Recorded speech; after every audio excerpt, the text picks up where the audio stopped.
Video شروع ہونے سے پہلے ہمارے چینل کو سبسکرائب کریں اور بیل آئیکن پہ کلک کریں تاکہ ہر آنے والی ویڈیو آپ تک پہنچ سکے۔ کے دن بھی ایک اللہ تعالیٰ نے منظر پیش کیا سورہ القلم کے اندر، یوم یکشف عن ساق ویدعون الی السجود وہم سالمون، کہ جب اللہ تعالیٰ اپنی شان کو ظاہر فرمائے گا اور فرمائے گا کہ آپ میری بارگاہ میں سجدہ کرو، جھک جاؤ، سجدہ کرو، یہ حکم ہوگا ساری مخلوق کو، جتنی قیامت کے دن ہوگی ساری مخلوق، سب کو حکم ہوگا کہ مجھے سجدہ کرو۔ تو چاہیے تو یہ کہ سارے ہی سجدے میں گر جائیں، اللہ پاک کا حکم ہے۔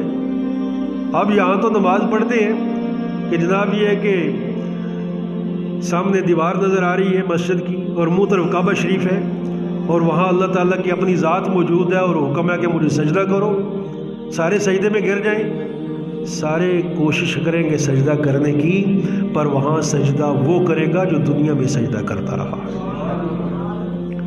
جو دنیا میں سجدہ کرتا رہا، جو دنیا میں نماز پڑھے گا وہ سجدہ کرے گا۔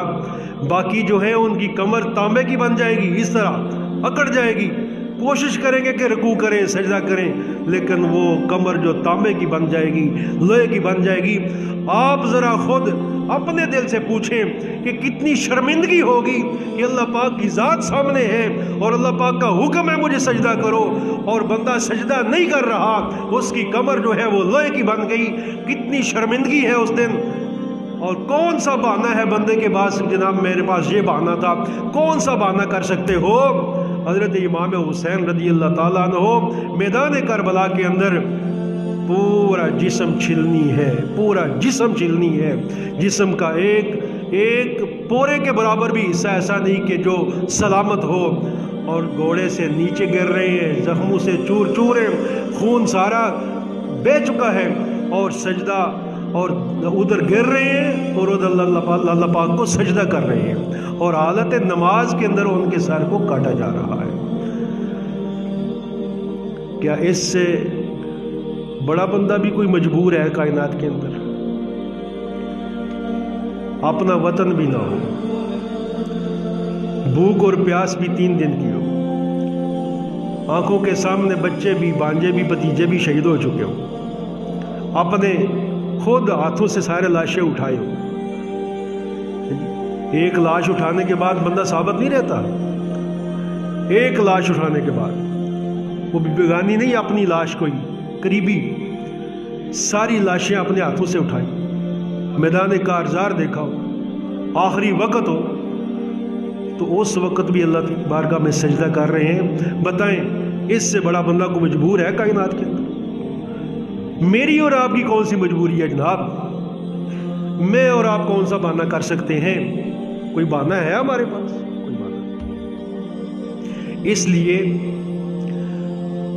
فرمایا کہ وَإِذَا قِيلَ لَهُمُ ارْكَعُوا لَا يَرْكَعُونَ، جب کہا جاتا ہے کہ رکوع کرو، جھک جاؤ، تو رکوع نہیں کرتے۔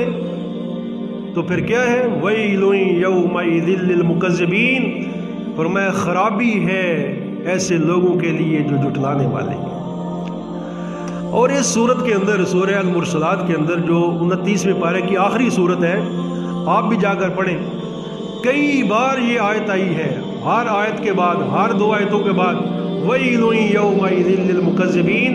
اس آیت کا تکرار ہے، اس کے اندر بے شمار جگہ پر آئی ہے، تاکہ بندہ سمجھ جائے۔ بات ایک بار ہو اللہ تعالیٰ کی تو اس کا بھی اثر وہی ہے، لیکن اللہ تعالیٰ ایک بات کو تکرار کے ساتھ بیان کر رہا ہے، تو اس کا مقصد یہ نہیں کہ یہ آیت کی خوبصورتی ہے، یہ بات سمجھانے کے لیے کہ بندے سمجھ جا۔